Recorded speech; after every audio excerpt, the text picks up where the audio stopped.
Assalamualaikum warahmatullahi wabarakatuh. Selamat pagi, salam sejahtera bagi kita semua.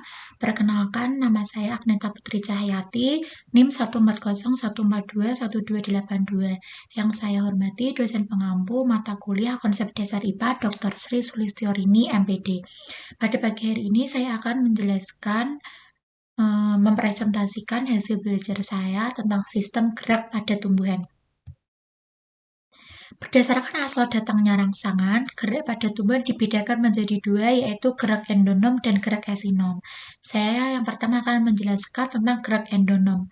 Apa itu gerak endonom? Gerak endonom adalah gerak yang terjadi akibat rangsangan yang berasal dari dalam sel atau tubuh tumbuhan. Contoh gerak endonom yaitu gerak kromosom dalam pembelahan sel. Kromosom adalah benang pembawa gen yang berada di inti sel tumbuhan dan berperan untuk menentukan jenis kelamin. Dalam proses pembelahan sel, kromosom akan berubah bentuk sehingga terjadi pengkodean genetik pada tumbuhan. Selanjutnya ada gerak pecahnya buah. Jika kamu pernah melihat buah yang pecah karena matang, itulah salah satu contoh gerak endonom. Contoh yang ketiga yaitu gerak higroskopis. Gerak higroskopis adalah gerak yang terjadi karena pengaruh perubahan kadar air di dalam sel tumbuhan. Contoh terjadinya gerak higroskopis adalah terbukanya buah polong akibat perubahan kadar air dalam sel yang tidak merata. Yang kedua, saya akan menjelaskan tentang gerak esinom. Gerak esinom adalah gerak tumbuhan yang disebabkan oleh adanya rangsang dari luar tubuh tumbuhan. Berdasarkan respon gerak yang dilakukan tumbuhan, gerak esinom dibedakan menjadi tiga, yaitu gerak tropisme, gerak taksis, dan gerak nasti. Yang pertama, saya akan menjelaskan tentang gerak tropisme. Gerak tropisme yaitu gerak tumbuhan yang arah geraknya dipengaruhi oleh arah datangnya rangsang dari luar. Ditinjau dari macam sumber rangsangannya, tropisme dibedakan menjadi yang pertama, fototropisme. Fototropisme adalah gerak tropisme yang disebabkan oleh rangsangan berupa cahaya matahari. Contoh dari fototropisme adalah pertumbuhan koleoptil tumbuh rumput menuju arah datangnya cahaya. Selanjutnya ada geotropisme. Geotropisme adalah gerak tropisme yang disebabkan oleh rangsangan gaya gravitasi bumi. Geotropisme disebut juga gravitropisme. Geotropisme positif jika gerak responnya menuju ke bumi atau menuju ke bawah, misalnya gerak pertumbuhan akar. Sedangkan geotropisme negatif yaitu gerak jika responnya menjauhi bumi atau menuju ke atas, misalnya gerak pertumbuhan batang. Selanjutnya ada hidrotropisme. Hidrotropisme adalah gerak tropisme yang disebabkan adanya rangsangan berupa air. Gerak akar tumbuhan selalu menuju ke tempat yang basah atau berair. Misalnya adalah gerakan akar kaktus untuk mencari air. Selanjutnya ada kemotropisme. Kemotropisme adalah gerak tropisme yang disebabkan adanya rangsangan berupa zat kimia. Misalnya adalah gerakan akar yang menuju unsur hara atau pupuk dalam tanah. Selanjutnya ada Tigmotropisme. Tigmotropisme adalah pergerakan pertumbuhan sel tanaman yang dirangsang oleh sentuhan. Kata ini berasal dari bahasa Yunani, tigma yang berarti sentuhan. Contoh dari tigmotropisme adalah pertumbuhan tanaman sulur seperti anggur dan tanaman yang pertumbuhannya merambat dan memiliki sulur yang membelit bagian penopangnya dan pada Brunisia ovate. Selanjutnya ada termotropisme.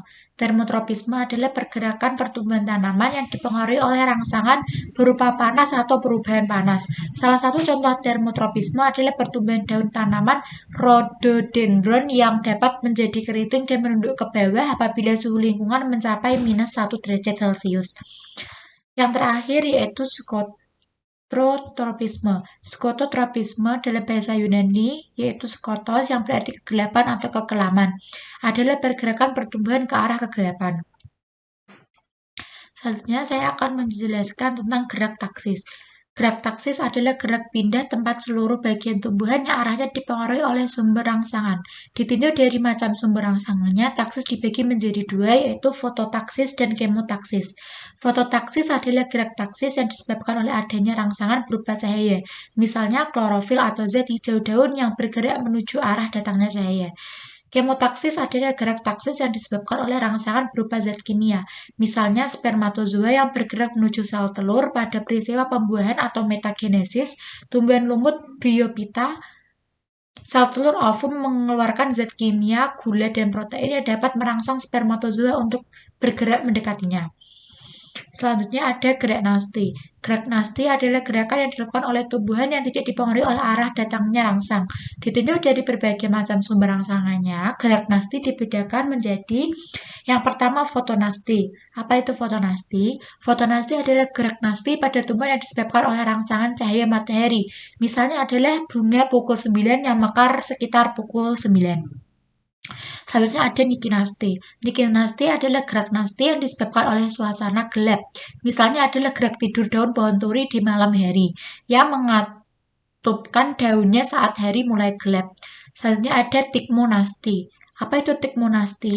Tikmonasti adalah gerak nasti yang disebabkan oleh rangsangan mekanis berupa sentuhan atau tekanan. Misalnya adalah gerak mengatupnya daun putri malu karena terkena sentuhan. Selanjutnya ada termonasti. Termonasti adalah gerak nasti yang disebabkan oleh rangsangan suhu. Misalnya adalah mekarnya bunga tulip pada saat suhu udaranya sesuai. Selanjutnya ada heptonasti. Heptonasti adalah gerak nasti yang terjadi pada tumbuhan insektivora yang disebabkan oleh sentuhan serangga. Misalnya adalah menutupnya daun tanaman kantung semar dan Venus ketika tersentuh serangga kecil.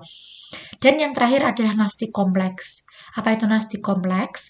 Nasti kompleks adalah gerak nasti yang disebabkan oleh beberapa faktor sekaligus.